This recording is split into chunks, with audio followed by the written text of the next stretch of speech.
getting dark, too dark to see.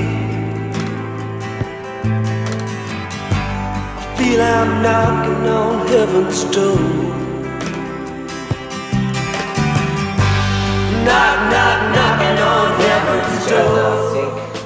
Synch1216, also known as Malcolm. Where are you coming to us from? I see probably America, but... Want to maximize that? Florida. So I'm calling from Tampa, Florida.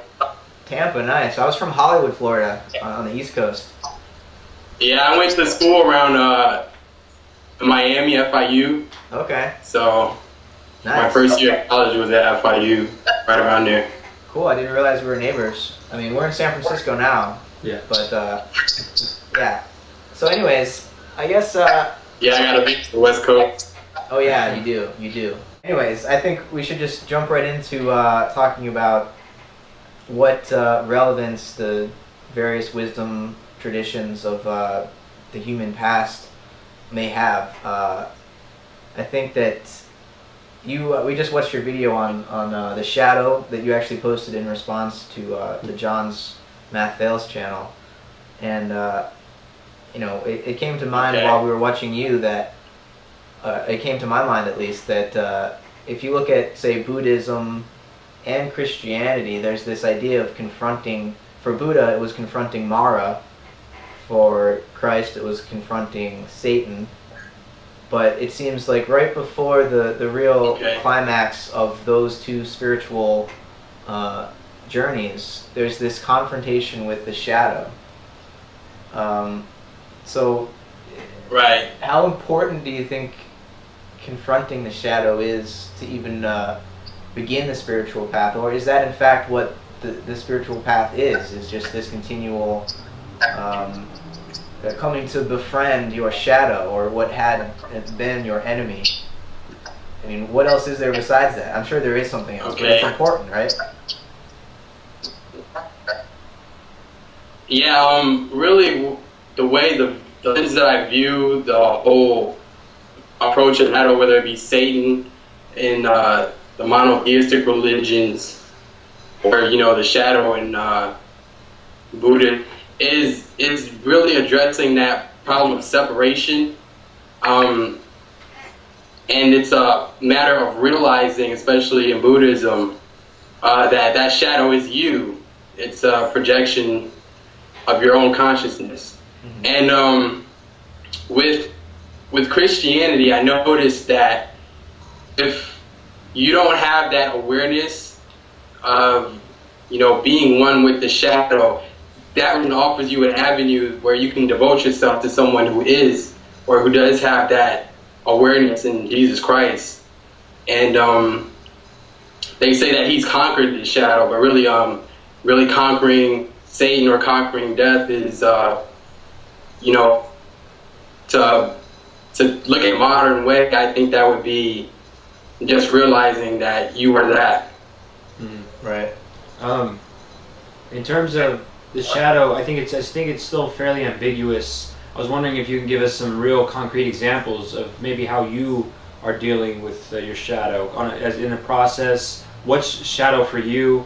From your readings, how have you interpreted this concept, this abstraction of the shadow? What does it mean for you, and how are you dealing with it? What's a healthy way to deal with it, Synch or Malcolm? Okay.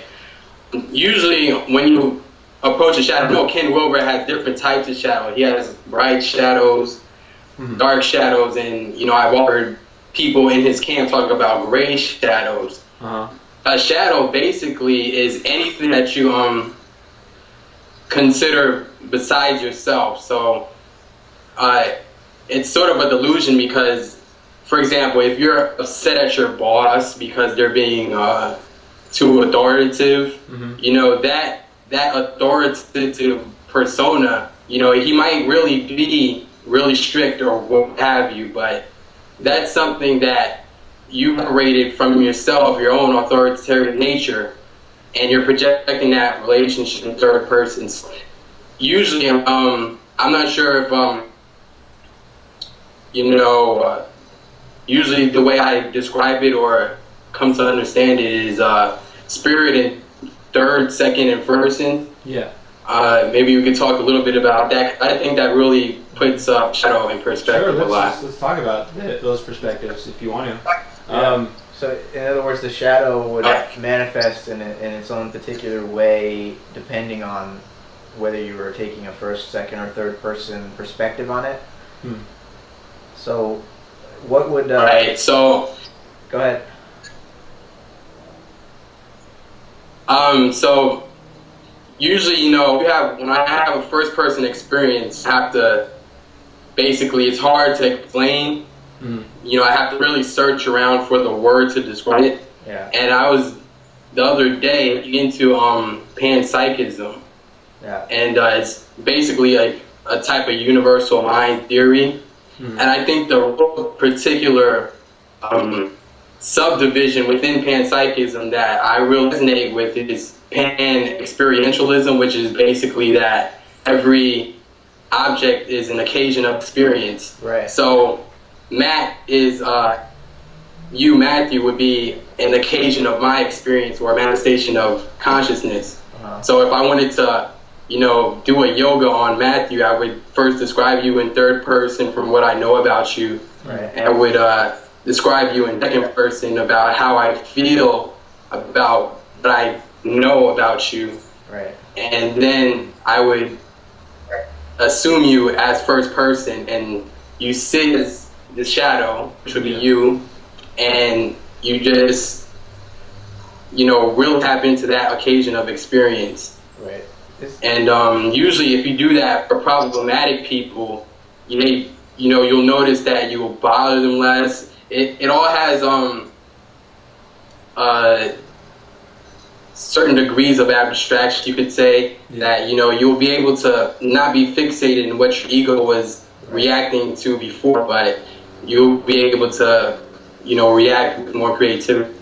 So perhaps the danger is then the shadow becomes fiercest and most powerful, or gains the more powerful hold over our experience when, say, we only identify with the first person and we turn the third and the second person into some sort of other. Or I guess that's, if you turn the third person into an other and sort of an alien or even an enemy, then you sort of lose the second person dimension because there's no communication taking place. That's right. The second person dimension is really exactly. an acknowledgement of the two separate first person dimensions, really. Right. It's seeing, you see yourself in another. That's right. That's the bridge is compassion. That's where empathy and compassion, sympathy develop. Yeah. Malcolm, I wanted to. Did you have anything else? This reminds me of the Jewish theologian and philosopher Martin Buber, who wrote a book called I and Thou, and he was describing in this book how there are two different ways that a person can greet the world and other people in the world.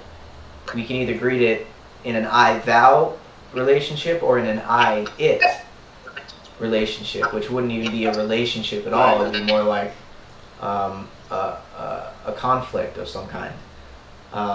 A subject as an object. Right, the other is always, you know, Satan, the other.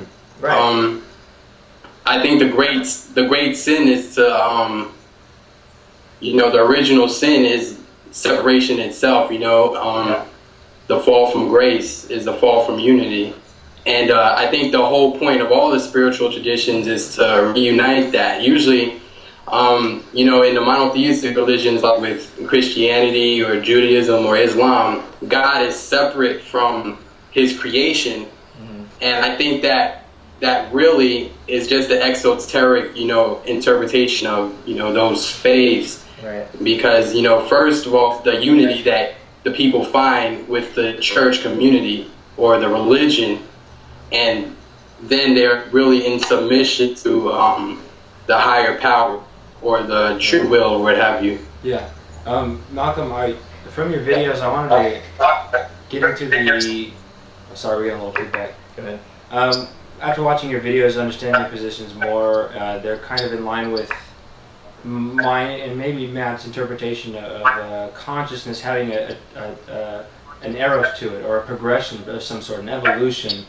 Now, if that's true, if consciousness seems to be evolving, as in becoming more expansive, transcending and including, more complex, really, does that mean spirituality is having these different kind of epochs of growth and complexity? And if so, can you give us a brief rundown of how you've seen spirituality grow and evolve, and your interpretation of spirituality on this kind of spectrum of growth? I was wondering if you can give us maybe what you've seen from your works and your own experience on the whole spectrum and growth and evolution of Mama spirituality. put my guns in the ground. I can't shoot them anymore.